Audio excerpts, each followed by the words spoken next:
Sir మాట్లాడతాను, ఒక్క నిమిషం.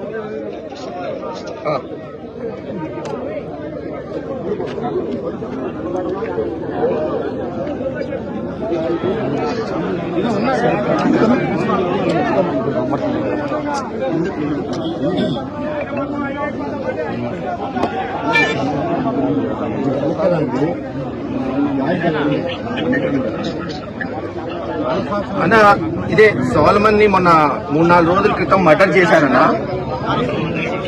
అదే అన్న, చాలా దారుణం. 200 కుటుంబాలు ఊరు బయట ఉన్నాయన్నా.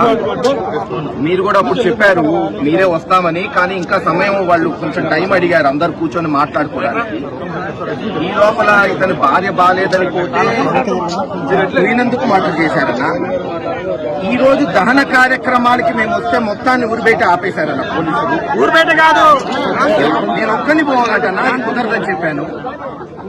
అందరు 100 మంది వస్తే లేదు ఊర్లోకి 5 మంది పోయి దానం చేయాలంటే ఎవరు ఒప్పుకోవట్లేదు. అందరి ఊరు బయట ఆగామన్నా. చేస్తే మీరు ఎలా చేయండి, లేకపోతే 2 రోజుల్లో జగన్ గారే వస్తాడని చెప్పామన్నా. మీరు ఈ రోజు ఎలా చేయకపోతే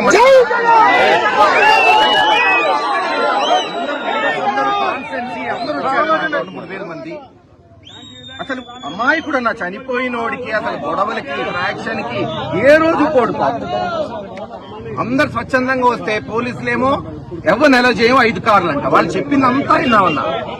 వాళ్ళు ఈ రూట్ కాదు ఆ రూట్ అంటే అదో ఒప్పుకున్నాం. మనకే దానం కావాలి పాపం, అతను మళ్ళీ ఫ్యామిలీ ఫీల్ అవుతారు కదన్నా, సెంటిమెంట్ అన్ని ఒప్పుకున్నాం. తీరా ఊరి దగ్గరికి వస్తే ఇప్పుడు ఊర్లోకి ఎలా చేయరంట. ఓన్లీ 5 నాయకులు పంపిస్తారంటే రోడ్డు మీద కూర్చున్నామన్నా. ఇప్పుడు అనుజ్ రావు అని వాళ్ళ బ్రదర్ అన్నా.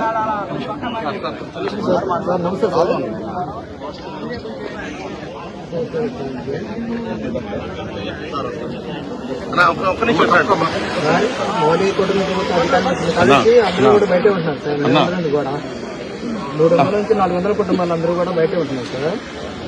ఇప్పుడిప్పుడే కొద్దిగా కొంతమంది ఈ ఇల్లు కొలలు చేసుకోవడానికి చెప్పి వస్తుంటారు సార్.